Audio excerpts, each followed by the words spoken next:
오는 10월 고흥 나로 우주센터에서 한국형 발사체 발사가 추진되고 있습니다. 순수 우리 기술로 발사체를 개발하기 위한 준비 작업이 속도를 내고 있습니다. 민선 7기를 이끌어갈 자치단체장 당선인들을 만나는 데스크 인터뷰 시간. 오늘은 정현복 광양시장 당선인을 만나 산업구조 다변화와 관광 활성화 방향에 대해 들어봤습니다. 다음 달 주 52시간 근로시간 단축을 앞두고 여수산단뿐만 아니라 전남 서부권 조선업도 비상이 걸렸습니다. 주 52시간 근무 환경을 만들기 위해 탄력 근무제와 유연 근로제 등 여러 대안을 만드는 데 부심하고 있습니다. 순천 신도심 인근에 화물 차량 밤샘 주차를 막기 위해 공영차고지 조성이 추진됩니다. 국비 포함 143억 원을 들여 해룡면 선월리 일대에 조성될 계획입니다. 시청자 여러분 안녕하십니까? 여수 MBC 뉴스데스크입니다. 지난 2013년 나로 성공 발사 이후 순수 우리 기술로 한국형 발사체 개발이 추진되고 있습니다. 오는 10월 나로 우주센터에서 시험 발사체 발사가 예정된 가운데 준비 작업이 순조롭게 진행되고 있습니다. 최우식 기자가 취재했습니다. 대전 대덕연구단지 내 한국항공우주연구원. 대한민국 최초 우주 발사체인 나로5의 발사는 물론 우리나라의 우주 개발을 이끌고 있습니다. 현재는 제3차 우주개발진흥기본계획에 따라 한국형 발사체 개발을 추진하고 있습니다. 2010년 시작된 한국형 발사체 개발은 나로5 이후 더욱 가속도가 붙어 오는 10월에는 시험 발사체가 나로 우주센터에서 발사될 예정입니다. 엔진도 이제 저희가 언제 만들어 왔습니까? 근데 불이 붙어서 타야지 엔진 아닙니까? 엔진을 타게 하려면 시동을 시켜야 된단 말이죠.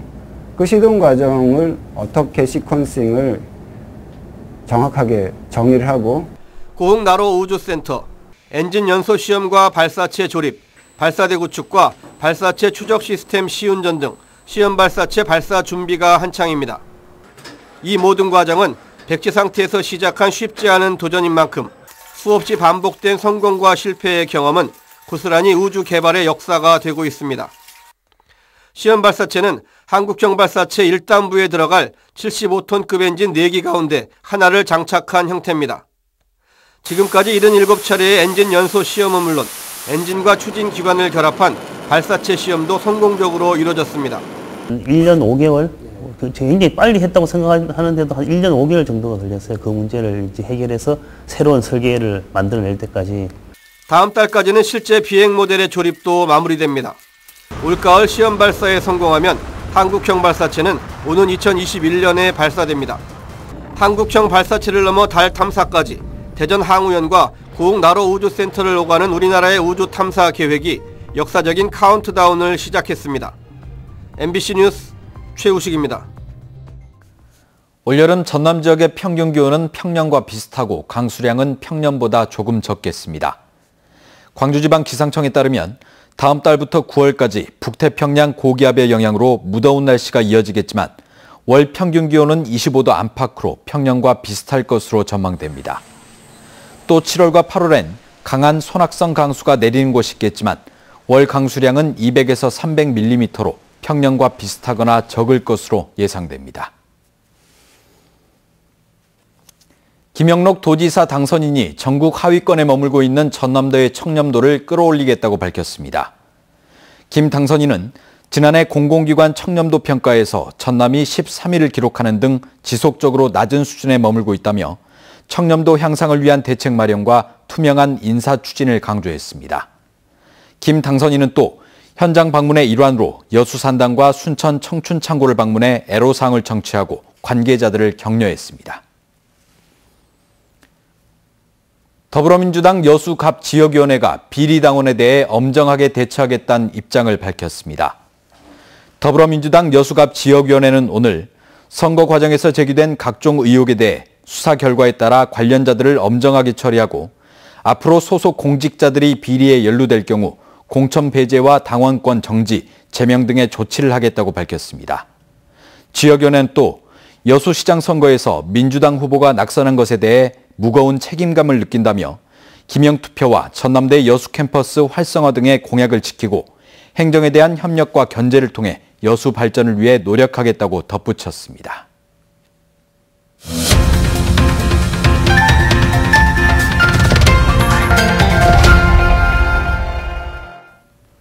민선 7기를 이끌어갈 자치단체장 당선인들에게 시정 방향을 들어보고 있습니다. 오늘은 재선에 성공한 정현복 광양시장 당선인을 박민주 기자가 만났습니다. 시장님 안녕하십니까? 안녕하십니까? 네, 당선 축하드립니다. 이번 선거에서 재선에 무소속으로 성공하셨는데요. 이번 선거 어떻게 분석하고 있습니까? 이번 선거에서 민선 6기 광양시장으로서 시정을 이끌어온 성과들을 시민 여러분께서 높이 평가해 주신 것 같습니다. 깨끗하고 일 잘한다고 저에게 다시 한번 신임을 보내주신 시민 여러분의 기대와 열망을 잘 받들어서 앞으로 시정을 잘 이끌어 가도록 하겠습니다. 민선 7기를 앞두고 지역발전 5대 공약을 내놨습니다. 핵심 부분을 설명해 주시죠. 예, 우리 시는 철강과 항만을 중심으로 발전해 왔습니다. 이제는 산업구조를 다변화해야 하며 4차 산업혁명 시대에도 적극 대비해 나가야 합니다. 먼저 전기자동차 공장 및 부품단지 조성과 산업용 드론을 집중 육성해 나가겠습니다. 두 번째는 문화와 예술, 관광을 우리 시 미래 산업으로 발전시켜 나가겠습니다. 지난 민선 6기에서 가장 아쉬웠던 부분 어떤 부분이 있을까요? 한 가지 아쉬운 점은 바로 지역대학인 보건대 정상화입니다. 이 문제에 대해서는 김영록 전라남도지사 당선자께서 약속한 부분이 있습니다.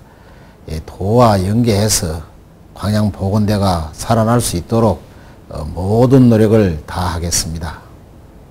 앞으로 민선 7기에서 풀어야 할 핵심 현안은 무엇이라고 생각을 하십니까? 민선 7기는 민선 6기 시정 기조를 이어받다 광양 발전의 기틀을 마련하는 일이 무엇보다 중요하다고 봅니다. 먼저 이미 시작한 대규모 사업들, 즉 목성지구나 와우지구, 성황도입지구, 또 광양의암지구 등 도시계획 사업과 산단 조성을 조기에 마무리해 나가겠습니다. 선거 기간 지역 갈등이 심했는데요. 마지막으로 지역민들에게 당부의 말씀 부탁드립니다. 하나된 광양 시민으로서 힘을 모아주시기를 간곡히 부탁드립니다. 여러분의 시장, 저 빛나리 정현복이 더 큰 광양, 또 새로운 광양, 잘 사는 광양을 만드는데 혼신의 힘을 다하겠습니다. 꿈과 희망이 있는 미래도시 광양을 위해 우리 모두 손을 잡고 함께 나아갑시다. 앞으로도 시민 여러분의 시정에 대한 변함없는 관심과 성원을 부탁드립니다. 항상 건강하고 행복하십시오. 감사합니다. 앞으로 시민들을 위한 행정을 부탁드리겠습니다. 감사합니다. 감사합니다. 화물 차량의 도심 밤샘 주차를 막기 위해 공영차고지 조성이 추진됩니다. 순천시는 금당과 신대지구 등 신도심 인근에 화물 차량의 밤샘 주차가 늘면서 주민 불편과 사고 위험이 커짐에 따라 국비 등 143억 원을 들여 해령면 선월리 인근 3만 제곱미터의 공영차고지를 조성할 계획입니다. 현재 순천시에 등록된 화물 차량은 모두 2,300여 대로 기존에 운영되고 있는 서면산단 차고지 외에 추가 조성이 필요하다는 의견이 꾸준히 제기돼 왔습니다. 근로시간 단축을 앞둔 여수 산단 상황 최근 보도해드렸죠. 이 노동 집약산업인 전남 서부권의 조선업도 근로시간 단축에 민감할 수밖에 없습니다. 보도에 문현철 기자입니다. 전남 산업권에서 다음 달부터 주 52시간 근무제가 적용되는 직원 300명 이상 기업은 현대사무중공업과 대한조선 두 곳입니다. 이들 중대형 조선소는 주 52시간 근무 환경을 만들기 위한 여러 대안을 만들고 있습니다. 퇴근 시간이 지나면 컴퓨터를 끄도록 하고 연장 근무가 필요하면 사전 승인을 받도록 해 일과 시간에 업무에 집중하도록 했습니다. 또 탄력 근무제나 유형 근로제, 개별 근로시간 관리 시스템 등을 도입하고 생산 현장은 교대 근무를 확대해 야근이나 휴일 근로를 대폭 줄이는 방안을 검토하고 있습니다.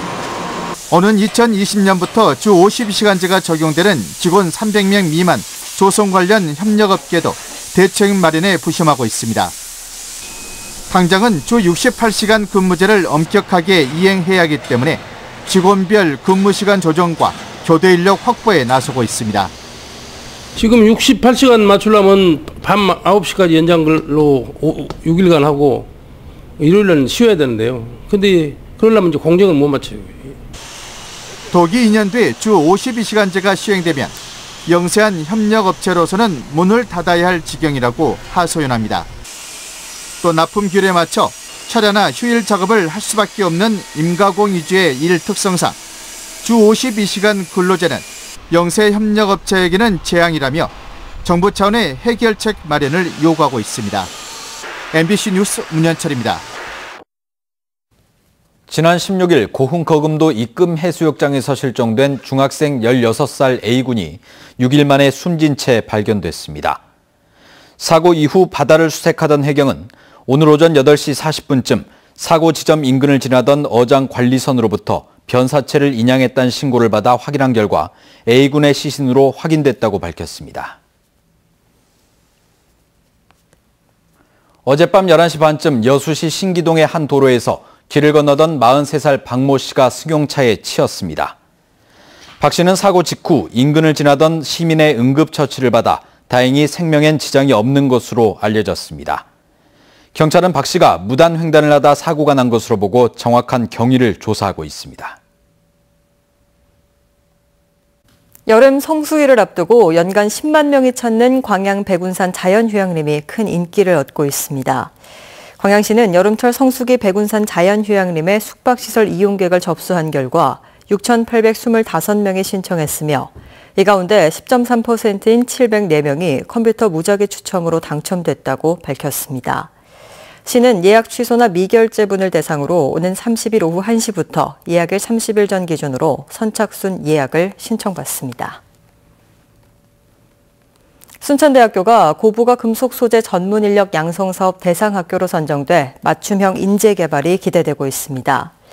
산업통상자원부와 한국철강협회 등이 주관하는 이번 사업에서 순천대는 호남권 대학 가운데 유일하게 선정됐으며 오는 2023년까지 126억 원을 지원받아 금속 소재에 대한 연구와 교육을 실시해 전문 연구 인력을 양성할 수 있게 됐습니다. 특히 이번 사업에는 국내 철강 기업들이 함께 참여해 교육과정 개발과 산학협력 프로젝트를 공동 수행할 예정이어서 관심을 모으고 있습니다. 광양시가 SNS 기념품으로 제작한 광양 매실 캐릭터가 네티즌의 인기를 끌고 있습니다. 광양시는 카카오톡과 페이스북, 인스타그램에 광양 매실을 형상화한 SNS 캐릭터 매도리 인형을 공개하고 네티즌을 대상으로 관광 홍보에 나서고 있습니다. 광양시는 시범적으로 매도리 캐릭터를 관광 행사 경품 등으로 나눠둘 예정입니다.